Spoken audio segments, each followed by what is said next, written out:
के इस वीडियो में हम पढ़ेंगे वेन डायग्राम या आरेखीय निरूपण के बारे में।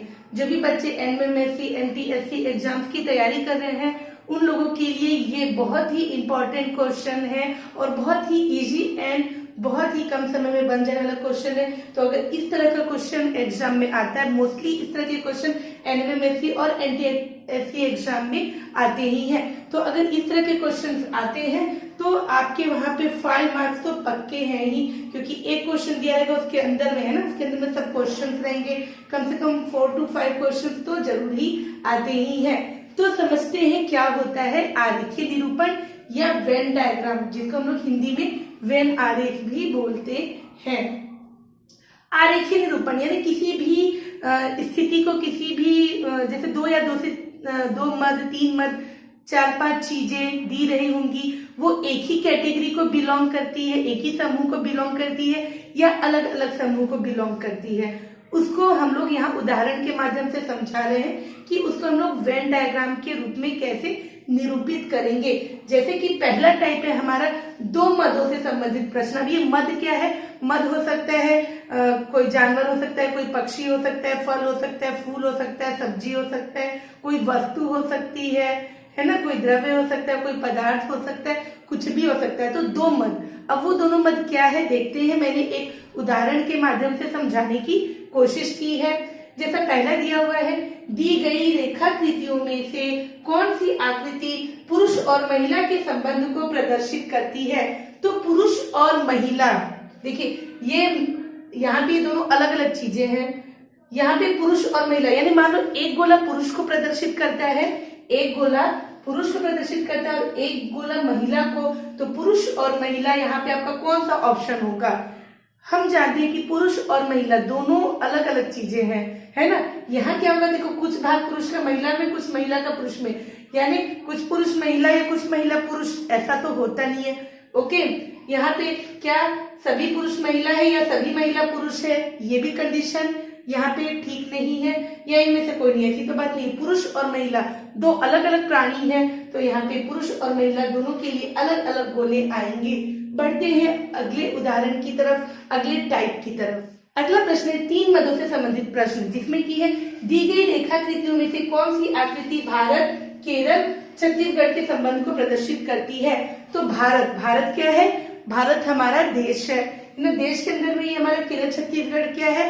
राज्य है। तो भारत हो गया हमारा ये बड़ा वाला गोला, और भारत के अंदर ये 2 अलग अलग राज्य है ना, केरल और छत्तीसगढ़, और ये हो गया हमारा भारत। तो इस स्थिति में हमारा जो ऑप्शन नंबर सी है वो राइट होगा।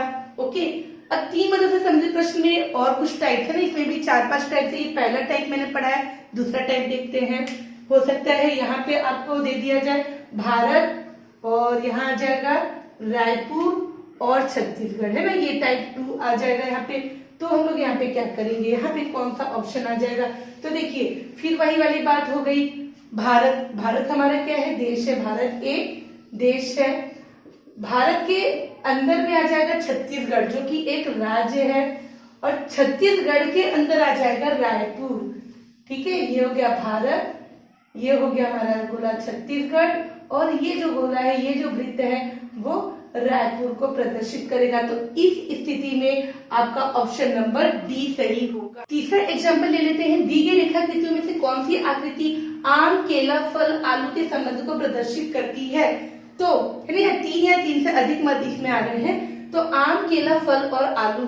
अब आप यहाँ देख सकते हैं इनके बीच में क्या चीज, क्या सिमिलरिटी है, क्या समानता है और क्या विभिन्नता है। तो हम यहाँ देख सकते हैं आम और केला, ये क्या है? फल है ना। तो ये हो गया हमारा फल के अंदर में आ गया आम और केला, है ना, ये अलग अलग फल है, आम और केला। और आलू क्या है? सब्जी है, तो ये हमारा अलग से आ जाएगा। ठीक है, तो इसके लिए आपका यहाँ पे ऑप्शन नंबर सी करेक्ट हो जाएगा। इस एग्जाम्पल में हम देखेंगे कि दी गई रेखाकृतियों में से कौन सी आकृति बिल्ली, खरगोश, नर के संबंध को प्रदर्शित करती है?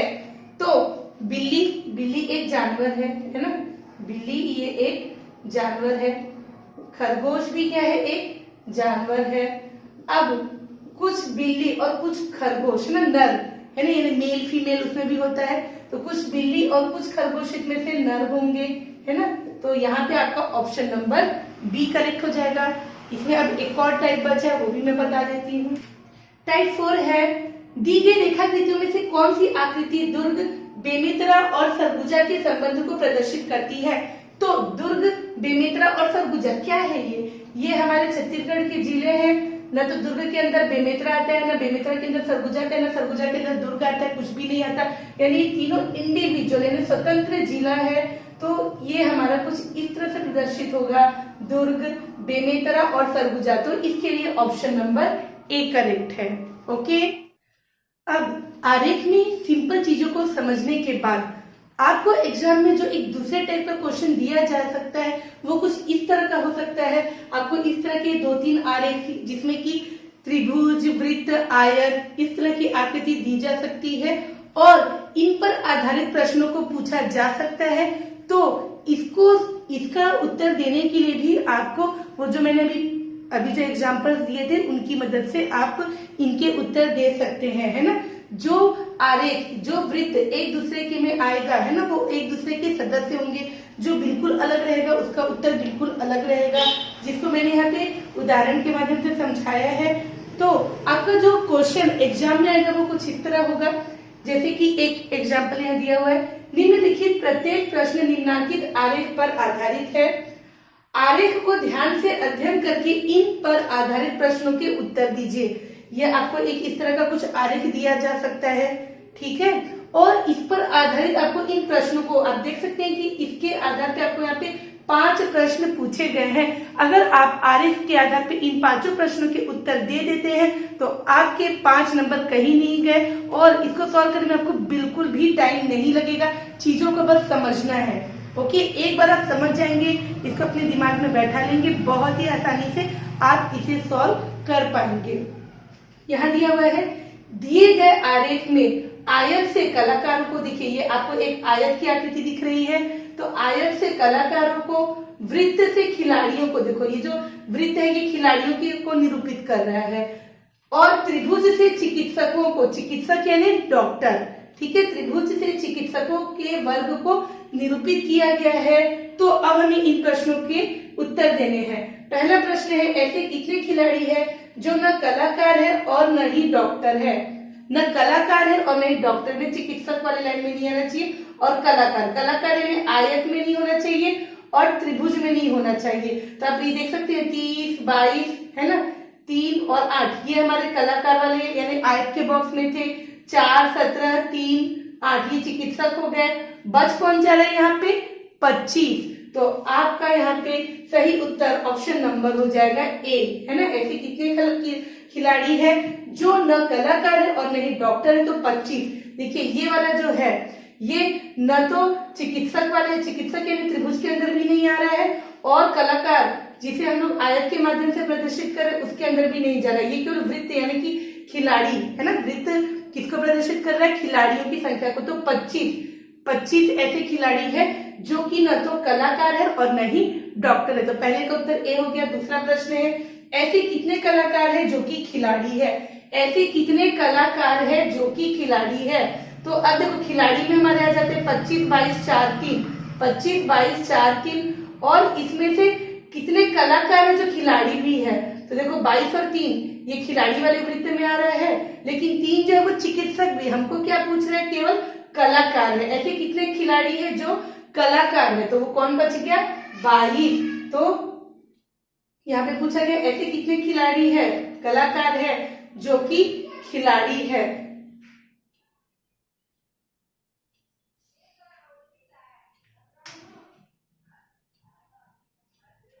प्रश्न दूसरे पूछा है, ऐसे कितने, समृद्धि, प्रश्न दूसरा, ऐसे कितने कलाकार है जो कि खिलाड़ी है? तो आप यहाँ देख सकते हैं यहाँ पे 22 है ना, 22 कलाकार वाले में आ रहा है और 3 आ रहा है कलाकार वाले में जो कि खिलाड़ी है। ठीक है, 22 और 3 यानी टोटल कितने खिलाड़ी है जो कलाकार भी है, या कितने कलाकार है जो खिलाड़ी भी है? तो 22 और 3 यानी 25। यहाँ पे आ जाएगा आपका ऑप्शन नंबर सी। यहाँ पे आपको 22 और 3 को जोड़ देना है, क्योंकि पूछा ऐसे कितने कलाकार हैं जो खिलाड़ी है। 3 आप बोलोगे चिकित्सक में भी आ रहा है, पर हमको चिकित्सक वाला नहीं पूछा, हमको पूछे कितने खिलाड़ी है या कितने कलाकार है जो खिलाड़ी है। तो 22, 3 तो कलाकार भी थे, लेकिन खिलाड़ी वाले वृत्त में आ गए हैं, तो 25 ऐसे लोग हैं जो कि कलाकार भी है और खिलाड़ी भी है। अगला क्वेश्चन है, ऐसे कितने कलाकार है जो कि न तो डॉक्टर है और न ही खिलाड़ी है, जो कि न तो डॉक्टर है और न ही खिलाड़ी है। डॉक्टर भी नहीं होना है, खिलाड़ी भी नहीं होना है। तो देखो खिलाड़ी में कौन कौन आ गया हमारा 25, 4, ठीक है। यहाँ वाले में हम कलाकार वाले लाइन को छोड़ दे रहे, और डॉक्टर में आ जा रहा है 4, 17, 3 और 8। हमको क्या पूछ रहा है, जो कि न तो डॉक्टर है और न ही खिलाड़ी है। न तो डॉक्टर होना चाहिए उसको, न तो खिलाड़ी होना चाहिए। तो ये सारी चीजें तो डॉक्टर खिलाड़ी में चला गया। बच कौन गया हमारा, न तो डॉक्टर न तो खिलाड़ी, यानी कलाकार 30। तो यहाँ पे आपका ऑप्शन नंबर डी हो जाएगा, है ना। न तो डॉक्टर न तो खिलाड़ी, यानी ये अकेला पड़ा, ये कलाकार है, ये न तो डॉक्टर है और न ही खिलाड़ी है। बाकी भी कलाकार है, लेकिन ये डॉक्टर, कुछ डॉक्टर है कुछ खिलाड़ी है, ये केवल हमारा क्या है, कलाकार है ना। ये न तो डॉक्टर है और न ही खिलाड़ी है। ऑप्शन नंबर डी हो गया। क्वेश्चन नंबर 4 है, ऐसे कितने डॉक्टर है जो कि न तो खिलाड़ी है और न ही कलाकार है। अब न ही खिलाड़ी नहीं कलाकार, कलाकारों को नहीं लेना है, खिलाड़ियों को नहीं लेना है। तो बच कौन गया यहाँ पे, 17 बच गया जो कि चिकित्सक है। तो यहाँ पे उत्तर हो जाएगा ऑप्शन नंबर डी। 5वां प्रश्न है, ऐसे कितने डॉक्टर है जो कि खिलाड़ी और कलाकार दोनों है। डॉक्टरों को देखना है जो कि खिलाड़ी और कलाकार दोनों है। तो हम यहाँ देख सकते हैं कि डॉक्टर में कौन कौन आ जा रहा है, जो खिलाड़ी वाले में भी आ रहा है। 4 और 3 खिलाड़ी भी है और डॉक्टर भी है, पर वो कलाकार भी होना चाहिए ना। ऐसे कितने डॉक्टर जो कि खिलाड़ी और कलाकार दोनों है। तो ये हमारा ऑप्शन नंबर यहाँ पे 3 यानी सी। ओके, ये 3 जो है ये सही हो जाएगा। Option number C is the correct answer. एक और प्रश्न देख लेते हैं इस पर आधारित। अब अगला प्रश्न लेते हैं, निम्न आरेख में वृत्त से बेरोजगार को, वर्ग से परिश्रमी को, त्रिभुज से ग्रामीण को तथा आयत से बुद्धिमान व्यक्तियों को प्रदर्शित किया गया। देखिए, त्रिभुज से ग्रामीण को, वृत्त से बेरोजगार को, आयत से बुद्धिमान को और वर्ग से परिश्रमी व्यक्तियों को निरूपित किया गया है।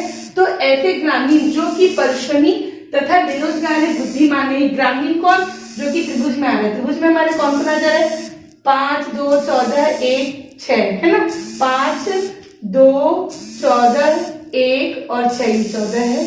ये सभी हमारे इसमें आ जा रहे हैं ग्रामीण में। अब ग्रामीण है, लेकिन ग्रामीण है वो परिश्रमी और बेरोजगार भी है, यानी ये हमारा परिश्रमी यानी वर्ग में और बेरोजगार यानी वृत्त दोनों में आना चाहिए। वर्ग और वृत्त में इनमें से कौन आ रहा है, 5 तो नहीं आ रहा है, 2 आ जा रहा है, 14 वर्ग और वृत्त में नहीं आ रहा है, तो 14 कट हो गया।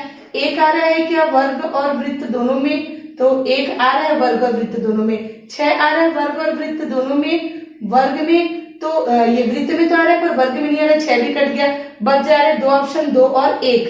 अब यहाँ पे बात कर रहे हैं कि परिश्रमी तथा बेरोजगार बुद्धिमान नहीं है, तो इनमें से कौन है जो बुद्धिमान नहीं है। तो हम लोग यहाँ देख सकते हैं कि 1 है, 1 तो बुद्धिमान हो गया, तो 2 है जो बुद्धिमान नहीं है, यानी हमारा सही उत्तर हो जाएगा ए।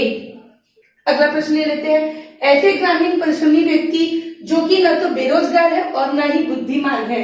ऐसे ग्रामीण परिश्रमी व्यक्ति, ग्रामीण यानी त्रिभुज में होना चाहिए, परिश्रमी यानी वर्ग में भी आना चाहिए। तो कौन है जो त्रिभुज और वर्ग दोनों को बिलोंग कर रहा है, तो 2, 14, 1, 2, 14 और 1, ये 3 हो गए। ग्रामीण परिश्रमी व्यक्ति जो कि न तो बेरोजगार है और नहीं बुद्धिमान है, इसको बेरोजगार नहीं होना चाहिए, यानी कि वृत्त में नहीं आना चाहिए, न तो बेरोजगार है। तो देखिए 2 तो हमारा इस वृत्त में आ गया, ठीक है, 1 भी वृत्त में आ गया, लेकिन 14 वृत्त में आया क्या, नहीं आया। तो जो कि न तो बेरोजगार है और नहीं बुद्धिमान है, लेकिन 14 जो है वो बुद्धिमान यानी आयत में आ रहा है, तो 14 भी नहीं हुआ। तो सही उत्तर क्या हुआ, तो हम यहाँ देख सकते हो ऑप्शन नंबर डी, इनमें से कोई नहीं। तीसरा प्रश्न लेते हैं, ऐसे ग्रामीण व्यक्ति जो कि बेरोजगार है लेकिन न तो बुद्धिमान है और नहीं परिश्रमी है। ऐसे ग्रामीण व्यक्ति जो कि बेरोजगार है, ग्रामीण यानी त्रिभुज ले लेना है, त्रिभुज में कौन आ जा रहा है, 5, 14, 2, 1 और 6, ये आ गए। अब ऐसे ग्रामीण व्यक्ति जो कि बेरोजगार है, बेरोजगार है वृत्त में आना चाहिए। वृत्त में इनमें से कौन कौन आ जा रहा है, तो वृत्त में हमारा आ जा रहा है 2, 6 और 1, है ना। वृत्त में कौन आ रहा है, 2, 6, 1। 2, 6 और 1 ये आ गए, तो 5 और 14 भी फ्रेम से बाहर हो गए। लेकिन न तो बुद्धिमान है और न ही परिश्रमी है। इनमें से कौन है जो कि न तो बुद्धिमान भी नहीं होना चाहिए और परिश्रमी भी नहीं होना चाहिए, यानी परिश्रमी का पहले आउट करते हैं, वर्ग में नहीं आना चाहिए, तो 2 वर्ग में आ गया, ये भी नहीं है। 6 तो वर्ग से बाहर है। 1 भी हमारा वर्ग में आ गया, तो बच कौन गया? 6, यानी हमारा सही उत्तर हो जाएगा 6। अगला प्रश्न है, ऐसे व्यक्ति जो कि बेरोजगार, बुद्धिमान तथा परिश्रमी है पर ग्रामीण नहीं है। बेरोजगार भी है, बुद्धिमान भी, परिश्रमी पर ग्रामीण यानी त्रिभुज में नहीं आना चाहिए। बेरोजगार में कौन कौन आ गया? जो वृत्त में है।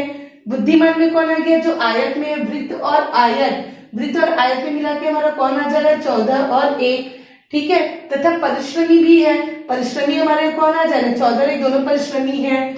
तो यहाँ पे जो कि ऐसे व्यक्ति जो कि बेरोजगार, बुद्धिमान तथा परिश्रमी है, बेरोजगार, बेरोजगार यानी वृत्त में आना चाहिए, बुद्धिमान, बुद्धिमान यानी हमारा आयत में आना चाहिए, और परिश्रमी यानी वर्ग में आना चाहिए।